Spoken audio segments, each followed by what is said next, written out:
Welcome into the Jam Session podcast and YouTube channel. Glad to have you guys here with us. This episode will feature our chat with the owner of Celestial Beerworks, Matt Reynolds. Now, Celestial is a small brewery doing some really cool stuff in the medical district in Dallas off of Butler St. Now, as you can see here, it's a cozy, kind of a super chill tap room, dog friendly for those of you who are dog people. One thing that I love about Celestial, not only are they brewing really high quality beers, look at that tap wall, they also change them out with new brews every week.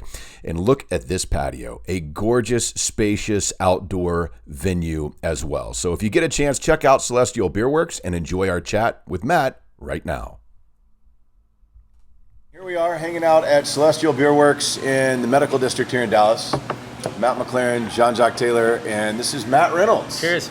Owner, brewer, founder, drinker here at Celestial. Yeah. So we're drinking some beers, just kind of hanging out. And, you know, I thought it was interesting because Jacques had actually a really good question before we even get into beers. Yeah. You know, you guys obviously have a space theme. Mm-hmm. Everything is space themed, Yep. but he was wondering about the names of the beers. Well, see, like, I sampled this, and Matt told me it's called, this Matt, not that Matt, told me it's called Science Friction.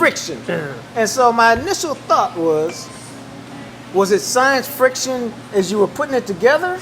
Or did you brew it, taste it, and go, this tastes like science friction? I mean, where does the name science friction come from? Yeah. So it's kind of I would say I kind of help manage the production of the beer. So we pretty much made the beer, already had the beer like laid out, and then my wife Molly, she honestly named the beer because she had designed a can label for it. It was like science friction. I'm like, all right, sounds good.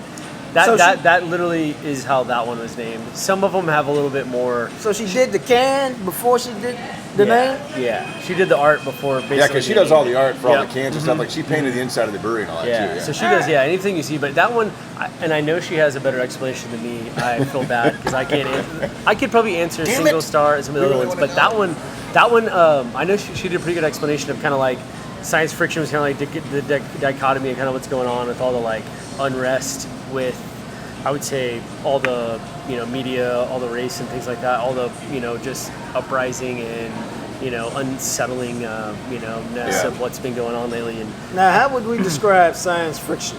the actual beer, Yeah. I would say it's hopped with some like super, for lack of a better term, sexy hops.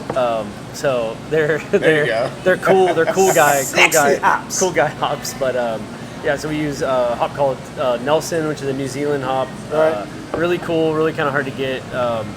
And that one's like adds some like grapiness to it, some a little bit of like dankness. And then we use a hop called Strata, which is American hop. That actually is more dank than the other one. So dank, citrusy, very delicious. And then the majority of the dry hop in that beer was called Rakow, which is an Australian hop, which is like very I gotta tell fruity. y'all, this seems like a contradiction to me. The beer is called a juicy, hazy kind of beer, but y'all both describe it as dank, which is like in a dungeon. Right, and so then that would be the hops that make it dank, and then the juicy and the hazy. Yeah. We'll let you describe exactly why that is. It makes a beer juicy and hazy. Yeah. So I mean, the dankness is sort of like these hops have very strong aromas, very strong flavor, like a lot of oils, a lot of like. I mean, they come from the weed stuff family essentially. Yeah, they do. Yeah, they're like in the same family. They just don't produce any like any THC or whatever. Right. But it's just like it's almost like dank is almost like a easy button word for some ways to describe some of these hops because there's a lot going on, and dank is just like, all right, initially you smell dankness. The more you drink it and the more like you let it warm up and like kind of stick your nose in it, you start to pick up more subtleties and some more like different fruits and things like that. But so what we're going for with these beers is we want a beer that's like not super bitter, not gonna like rip your not leave that dry resin on the back of your tongue. Yeah, not like less resin. There you go. Exactly. You got it. It's Cicerone. I've taught him something. Come on, Jesus. But yeah, I mean, so basically we're trying to like shift away from bitterness to more drinkability, and so it's just kind of the way we use the hops. Now, less bitterness is extracted from these hops than say like the old style West Coast, like rip your resiny. Super high IBUs, like in your face with hops. Yeah. And then like with the juicy haze, like why did you decide to go with that style Because, I mean, you guys, along with some of the other breweries in Dallas, for those that may not know, like Turning Point, False Idol, that are really doing a lot of those, but you guys do it at a super high level. So why is it that your hazies was the choice to do? I mean, these are not easy to make. Yeah, right? I mean, it was kind of, there wasn't a whole lot of people making them, and there still aren't a whole lot of people making them in our market. Making them really good anyway. Yeah, and making them well, and I think that was something we were kind of like, we kind of saw always like, we want to make IPA, make hoppy beers. And then sort of as we were planning this place, juicy IPAs and hazy IPAs kind of were taking off around, I'd say the U.S., but not so much in Dallas. And we were just like, all right, let's like throw a hat in the ring, kind of figure out how to make it, make good ones, make bad ones, learn from it. And then, so basically what you're drinking now is the culmination of like 3-ish years of making hazy IPAs. I was going to say making bad ones. When did that happen? No one really tried those. I drank most of those. But all right, now see, the question I'm always curious about is, I grew up wanting to be a sports writer because I figured out early on I wasn't good enough to be tight end at the University of Washington. Did you grow up wanting to be a brewer? No. Because I don't think most people grow up and say, I want to be a brewer when I grow up. Now, maybe your kids will one day. Maybe now. I was going to say, that's what I'm saying. Now. Like, maybe now. Yeah. But like, I mean, this is like a relatively new explosion of craft beer, why especially did at craft this beer level. explode? God, I mean, in Texas, easily in the last decade. No, Yeah. why? Oh, why? Why wasn't Budweiser and Corona good enough for you people?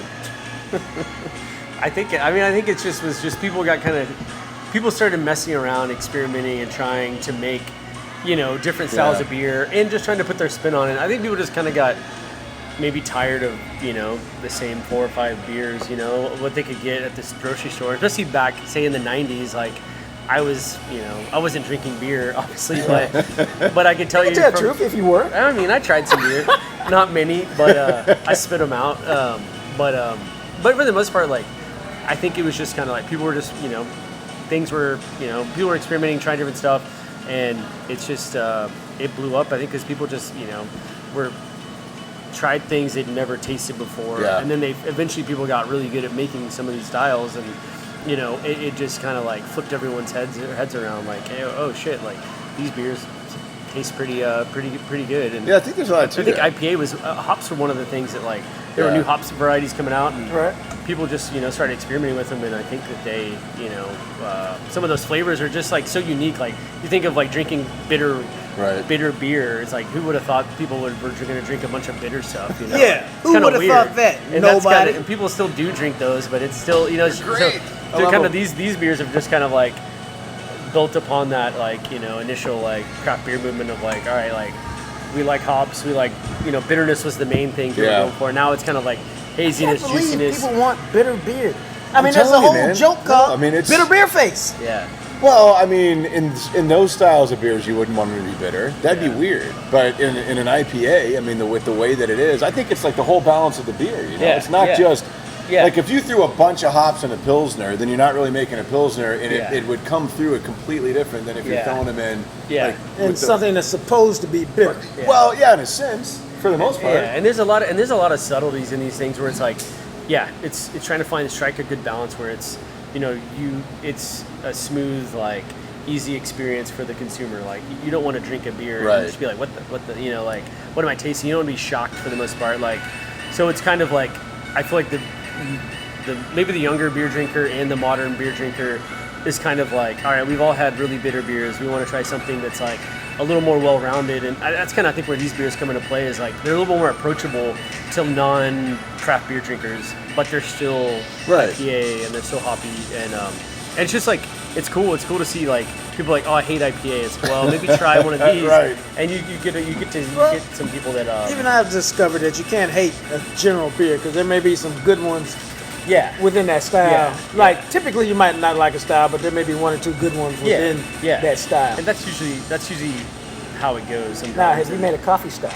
Yeah, we actually have one on tap. I have a very good one on tap. A very good one on tap. I'm a coffee stout guy. Yes, you are. That's my deal. They have one. My man, coffee I stout. got you. I knew you were coming. I'm all happy now. We actually brewed it just for you. I thought this was weird because you guys, do you still have Break? Yeah, we just kicked the break. Yeah, because they had a beer called Break and a beer called Fast, you put them together, it's breakfast, but individually they're not break and fast. It's breakfast. Yeah. I mean, break fast. Yeah. Isn't that I weird? see that. Yeah. Like, why do we call it breakfast, but it's break by itself? Yeah. Break Yeah. fast The by A itself. is It's also not weird. fist by itself. I mean, not that That's there's the anything English. wrong with That's the fist. English language, which is why it's hard to learn. So, at what point did you start getting into brewing beer? I mean, Yeah, that was the original You started at question. home. Okay, yeah. So started Yeah. at home, got out of school. I was went to UNT, graduated 2011. So like that summer, Yeah. I bought a homebrew kit, bought a couple other little hobby things. Why? Because I was just bored. I feel like I had no time Really? in college. I had no time in college. I was doing engineering, mechanical engineering, and you get pretty like sucked into just like homework and test, and like the schedule's pretty booked. So like if you weren't drinking, like hanging out with your friends, we were pretty much studying or like just being a nerd. So I just was like, I had an itch to like kind of start, doing some like tinkering, some DIY projects, and homebrew was one of those like, I'd been going to more breweries and I was like, it'd be cool to just, always wanted to do it, just never had time. And so I just bought a little homebrew kit, and I think first beer was an IPA, of course. Might as well start with a hoppy beer. And then basically, I mean, the first ones weren't bad. They weren't great, but they weren't like bad beers.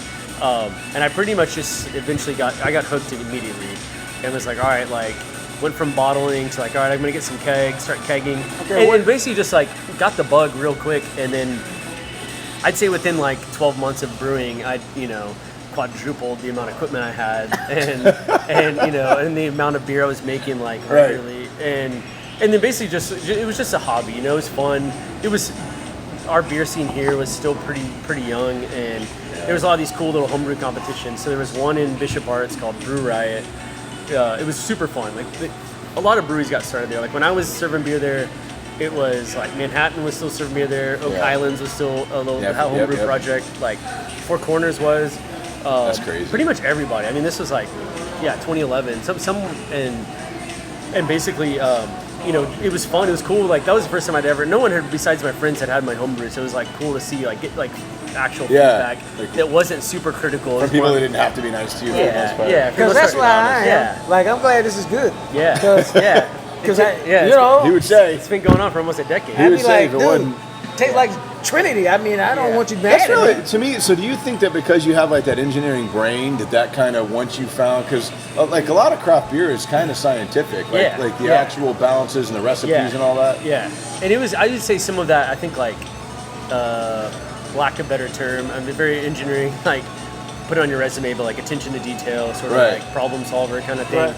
Those are like, those are things that like were easy to apply to beer, because once I started brewing beer, I was like, oh, like, had they just like taken all the classes we were studying and just been like, here's how you make beer, like as far as like a process goes, that's a lot of stuff that we learned. And I was remember being like brewing beer at home, I was like, oh my god, this is like all the stuff we learned in school as far as like a lot of hot heat transfer, hot and cold stuff, like, so it did apply to like just the like nuance of like, all right, you got to be really specific with like recipes, but you also have to be really specific with the process. And I think that's half the battle is like, making beer, making a recipe is one thing, but honestly, the system and like the kind of the back end side, that's the stuff that I really like.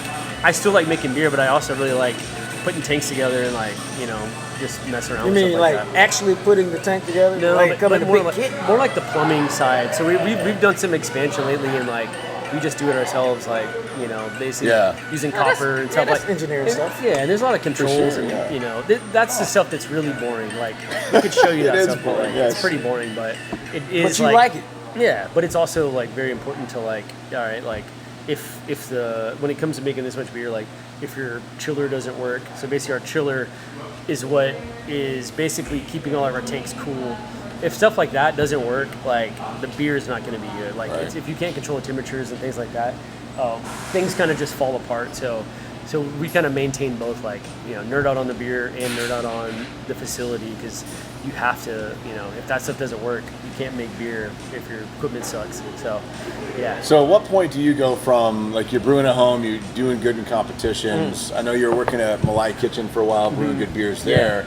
To being like, okay, we're going to do our own thing. Yeah, that's a big jump. I think it was kind of, brewing there. I probably spent a year making beer at Malai, doing just basically trying to make like the beers that they wanted to have on the menu, and having a tap to kind of experiment with, and basically that's where we started making a lot more IPA.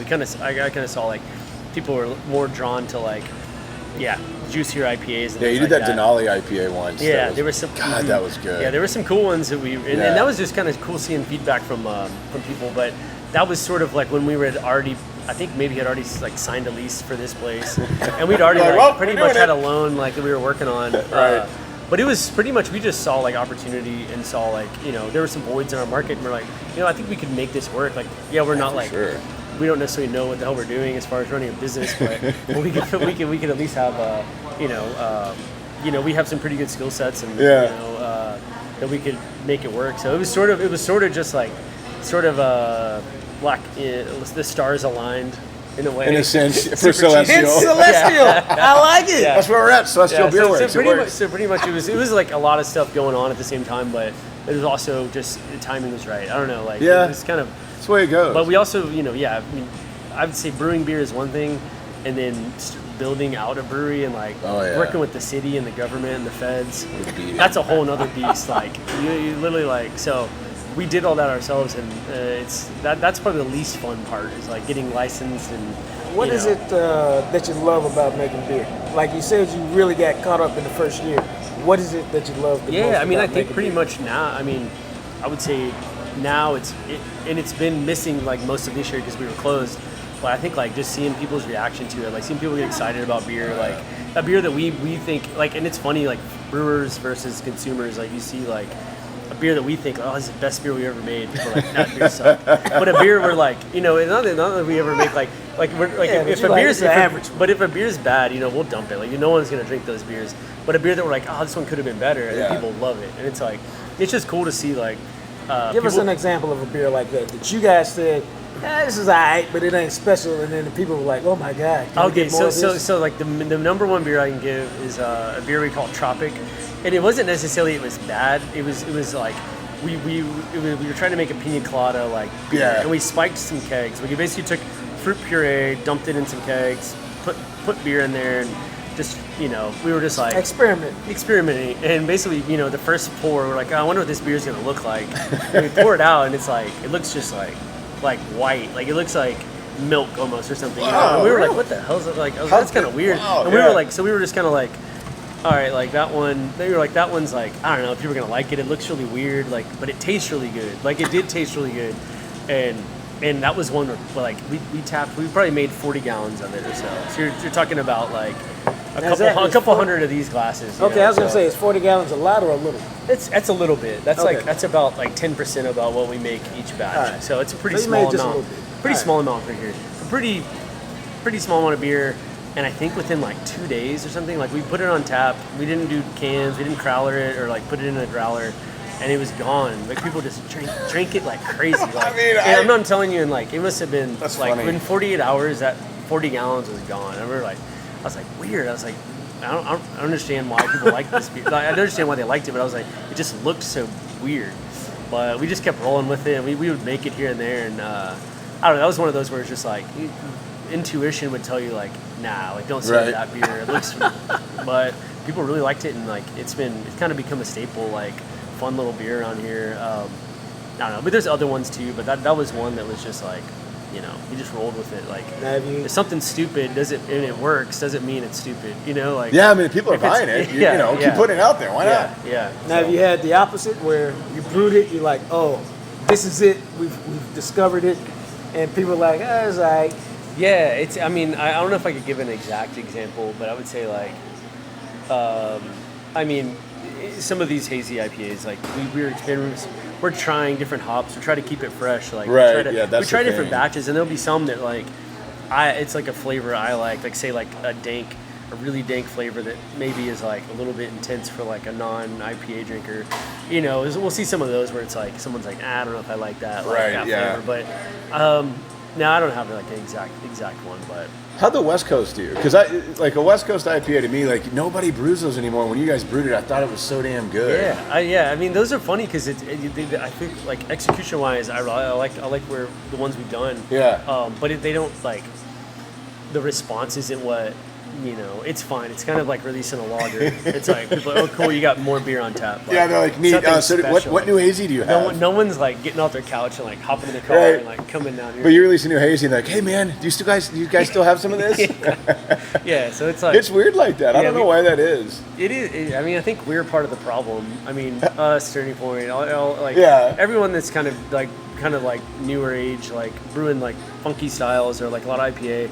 We're definitely the problem as far as like getting people excited about like a random beer and like. Yeah, so when you brew something like classic, like or like a traditional or like a classic style, like people are just like, okay, cool. If like it's executed well, awesome. But like, is there like a new hop in it? What is? Yeah, no one's driving from Fort Worth over here.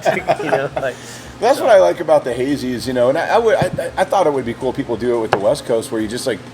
Because all the ones that you guys release, for the most part, I mean, your hop profiles are just different. You know, I mean, you use like Nelson here and there, and like you were talking about, and the variety of different hops, but you don't always match them the same.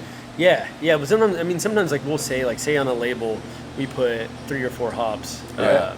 You know, the proportions. We don't necessarily put the proportions on there, but it's like, I mean, that's where we can experiment. Like say, like so that Science Friction, the beer you're drinking, Nelson, which is good. Nelson and Strata are like. More people would kind of go, oh, cool, like those are the hops like that I really like in that beer, but they probably don't know like half of that beer is actually Racal, which I think is not a better hop, but it's like a sleeper hop, like it's very underrated, but it adds a lot of like complexity and that's kind of where we kind of can play around with like, all right, like you say there's a hop that like Galaxy or whatever, something right. Like Galaxy is like this very hard to get, very hyped Australian hop, and it's really good. Hop hard to get? It's just production, like the farm or wherever it's grown. They only grow, you know, a certain amount, and it's tricky. So it's hops are like wine, grapes, or whatever. Like it just takes forever for them to. Yeah, they only harvest them once a year, so it's a one-time harvest, and then you don't know what you're gonna get until next year. So say they got a good yield. And say you had been working with your hop supplier pretty well, like, hey, we want a contract. Right. I don't know, 100 pounds, 200, 300 pounds of this hop. Then they'll reserve it for you. And like, all right, when we harvest it, those 300 pounds are yours. But if you didn't like, go the extra mile to kind of like build those relationships, when the time comes, you're like, hey, I want to use this hop. Like, they're like, oh, sorry, it's sold out. But, sucks for you. But if you want to get it, you can go to the secondary market and you can pay double. Right. You got a secondary hop market? Really? Yeah. You'd be. Really? Yeah. So there's some of these hops are like legit, really hard to come by. It's like the shoe market. Like Nelson, like disappeared for a couple. Like it was just gone for like 2 or 3 years. Or something like that. Like who had them? So sometimes a lot of bigger breweries, like say, I wouldn't say like Budweiser and those guys, like they're probably not using them, but some of the breweries that they may own probably use them. Subsidiaries. So they could go to a farm and go, and offer them some ridiculous amount of money, or they could just be like, we're gonna buy all of it. So that farm's like, cool, like we don't have to worry about selling the whole yield for the year. Thank you. Yeah. So I mean, stuff like that happens where like a big brewer, and then not necessarily even Budweiser. It could be like just whatever. It could be like Sierra Nevada. Or it could be like St. Adams or Stone, or just like like a huge craft brewery. Large craft breweries small, will be like. And they're not necessarily doing it to like keep it away from you. Yeah, they are. They're like, we just use this much of it. The hell, not. Yeah, they are. Yeah, but that's exactly what they're doing. But it's one of those things where it's like it does that. That's the reality of like, we try to spend time like finding hop suppliers we like and ones that can get cool stuff and whatnot. And that's a whole nother level of. Then does a hop supplier be like, yo, Matt, there's this new hop out there. You gotta try it. Bro. Yeah. That's how we started using Strata. Is we were like a super new brewery in this hop farm called Crosby Hops up in they're in Portland, right out south of Portland. They were like, hey, we've got some Strata. Would you guys want to try it? We're like, yeah, let's try it. And that was so the beer called Triple Stars was the first beer we made with that. And we were like, this is like really this hop like made this beer like phenomenal. And I think we made it. We got enough to make a couple batches of it. Yeah. And then we couldn't brew that beer or use that hop for about 8 or 9 months. Why? And you just couldn't get it? We couldn't get it because they drew That's a little. Crazy, they drew a little bit of it, and a lot of people. I think they kind of also hit up a lot of their good accounts. Were like, hey, you want to try this hop? And they did a good job of selling like a little bit. But then the next year rolled around, so 2019 rolls around, and everybody wants it. And we had contracted like I think we contracted literally like 600 pounds of it. So we've been, which doesn't sound like that much. No, it sounds like a lot to me. It goes quick, dude. Yeah. So here's the question. What is your all-time, like Matt's got his all-time favorite beer tatted on his arm. What is your all-time favorite beer? Like when you die and you go through the pearly gates or wherever you're going and you've been a good citizen, and they go, welcome Matt, have one on us. Yeah. What do they serve? Yeah, that's a tough one. Yeah, I had to think about it for a minute. It is hard. No, It is hard. I mean, you got one wife, you Plus, got like- one beer. I mean, I love Heady. What? Heady Topper. I was going to say, I mean, I also love Head. I mean, who doesn't? Right? But see, there you are being inappropriate it's again. an uncensored podcast. I can There say you what I are want. being, you were doing fine until then. But you know, I think it's. I always wonder this: is it because I can't get it every day and drive around and get it, or is it because it's somewhat of a white whale? Where I've had Heady Topper in my life like maybe 5 times. Yeah. You know, I always wonder with beers like that. You know, now like Maine's starting to distribute here, and some of these other breweries that used to have like the white wells of beer. Yeah. But I also wonder how much it plays into the experience of craft beer. Of I can never have it, so when I do have it, I know this may be the once every 2 years that I get to drink Heady Topper. Yeah. What makes Heady Topper so good? I just think to me it's consistent all the way through. Like it just is. It delivers from the front to the back, a consistent, solid beer with a nice. It just opens it's like on the balanced. back. It's like good. It's so balanced for double IPA. Yeah, I'd say that's one of the ones that like I'd say got me into like away from just strict West Coast IPAs. I think like the white whale for me is probably like typically, honestly, it's been it has been some Jester King fruited beers, like of all like I mean not beers. Like Atrial Cider or something like that. Beers that like we won't make, not that we won't make, but we like I just assume like those we were not Atrial. Right. Yeah. Atrial is one, but there's a beer called I think it's called Modern Donks or something like that. Right. It's like a Dutch beer, so Dutch cherry or something like that. It's like a sour, or is just that? I got a bottle of it if you guys want to try it. Like No shit. Yeah. Yes, Yeah. we want to try. All right. Are you We fucking wanna, kidding are me? you sure you want to let us try your white whale beer? yeah, it's good. It's really my good. God, it's yes. good. It's good. I found a bottle hiding back here. Give me like 2 seconds. Yeah, this is a funny beer. So it has a cap and it has a cork in there, but it's I want to say it's Danish. It's not. Dude, this beer is good. I'm about to cry. This is insane. All right, we're sampling the white whale, Matt's white whale beer. All right, so this is Jester King, which is a brewery out of Austin, which is a huge national. Austin? Yeah, Austin. Oh, so it's They have a close. huge national reputation. Some of their beers people wait in line for Really? hours to get. Yeah, I Like mean, Franklin's Barbecue. Yeah, essentially like that. Yeah, they're out in the middle of nowhere in the Texas Hill But Country. they're- Really cool yeah, the place. beers are really good, but they're Yeah. like they're fruity beer. They're fruit. If y'all invite us, we'll come and talk about your beer. So this is a barrel-aged farmhouse ale, re-fermented with Danish Stoonsberg cherry juice. God, Whatever the fuck Stonesburg. that is. I don't even know what that is. Now give me the smallest pour, because I want y'all to have the you want biggest. it. You want to drink it. All right, we'll drink the rest of it. I mean, God, no, more than that.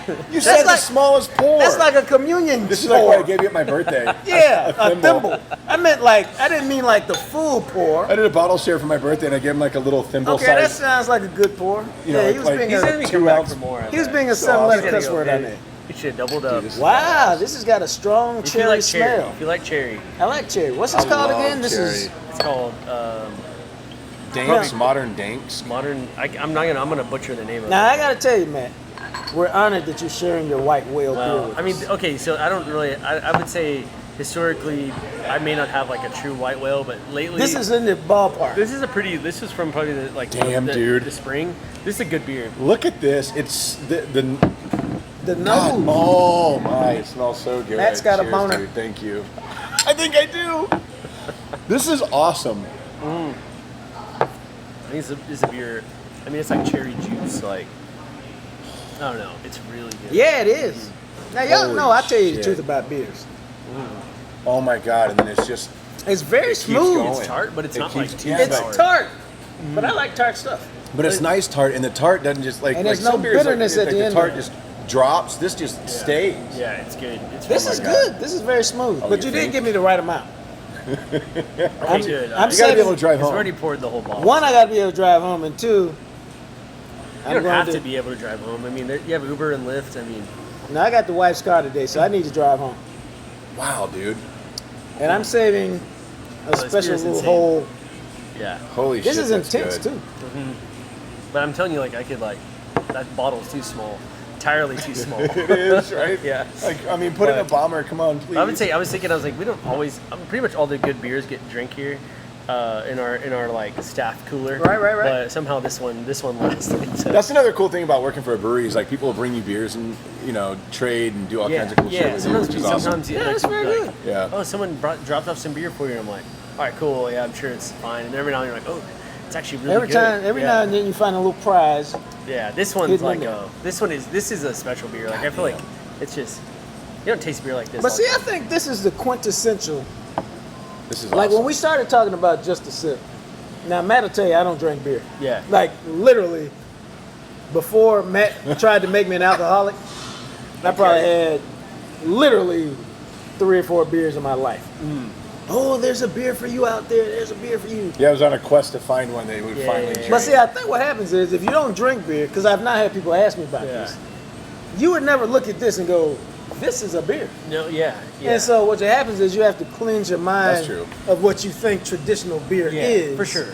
And open yourself up to Well, trying things. right. That's why some of them might be like, this tastes like the Trinity. This is trash. Yeah, and I think I think that's what got the whole like talking about like why beer took off. I think that's part of it is like people tried something different and they liked it, and then like I want some more of this. and then they want to different try stuff. something else different, and then it got.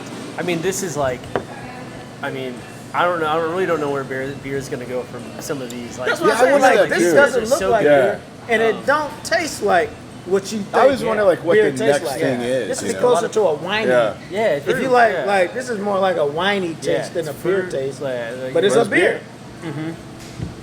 Just like we had this spicy pumpkin beer a couple of weeks ago on Just a Sip, radio edition as opposed to podcast edition, and it was just like I don't like no pumpkin stuff, but I tasted that beer and I was like, this is aight. I could drink some more of this. I don't remember which one that was, but yeah, I remember. It was a different taste and a different It vibe. was okay. To it. yeah. No, not the one that didn't was, see the that day, was I feel flat. like. It was the one the week before that. No, I feel it tastes changed too. I feel like Oh yeah, for sure. as you get older too. I mean, like Yeah. that's what I mean. Like I would have, typically been like, oh, the white whale is like some hazy IPA or Yeah. something, which there are some out there, but I think like, these beers are more delicate and like super cool. Like they didn't make very much of these beers. Like I mean, they probably made Yeah.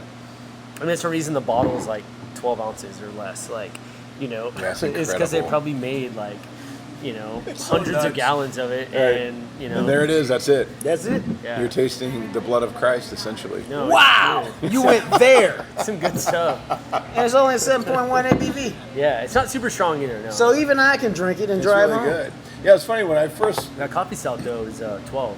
So I'm gonna deal with it. You gotta at least have some of it because it's really good. I actually like What do you that mean better at than least Break. have some of it? Yeah. Yeah, I thought it I was. came. I mean, for it the is. I coffee like the stout. coffee. Yeah, I like the coffee. I've turned God, it's into. good. I'm revealing something I haven't told anybody. I went and bought some coffee stouts this weekend. Yeah, I that's didn't when he tell finally Matt or found what he's anybody. into. It's crazy. These aren't the ones I bought a couple of weekends ago. This You was bought more? Oh this my is a new God. batch.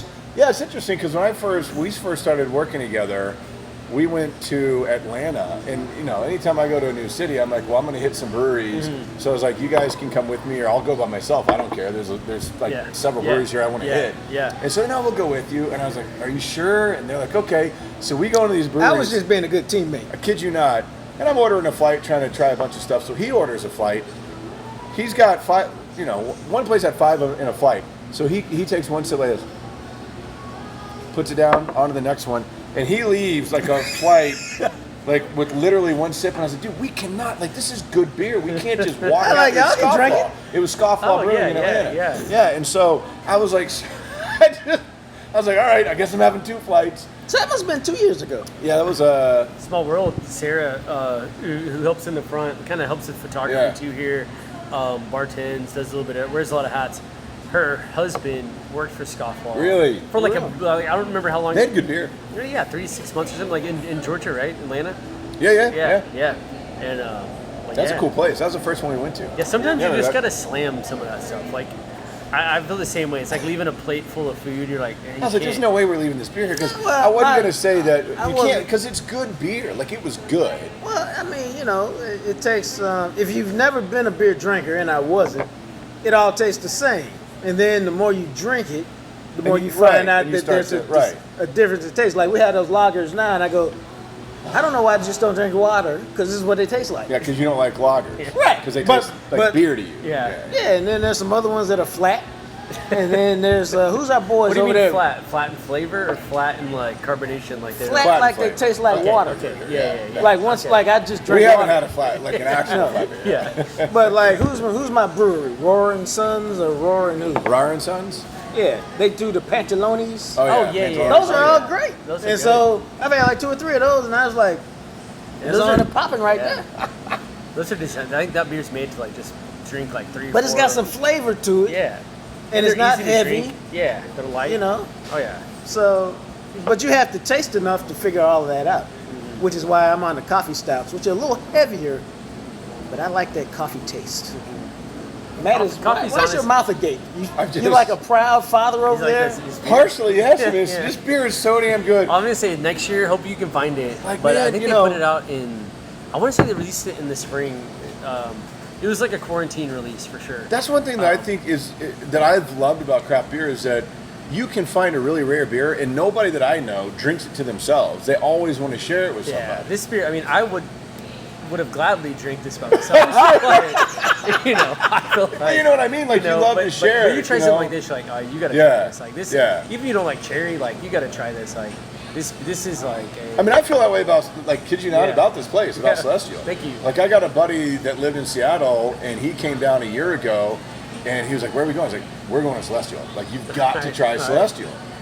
But sure enough, he's like, yeah, it's badass. And, we come up here all the time, as you know. I mean, because I don't live super far away, only about 12 minutes. But but that's what's cool to hear, too, is because we're, like, stuff that we're, like, nerd out on. It's like, you get people out of town, local people, and it's like, you drink enough beer, it loosens everybody up. Yeah, you kind of learn what's different and what's good and what's what breweries do. I mean, everybody does different stuff. Like, we try to differentiate ourselves.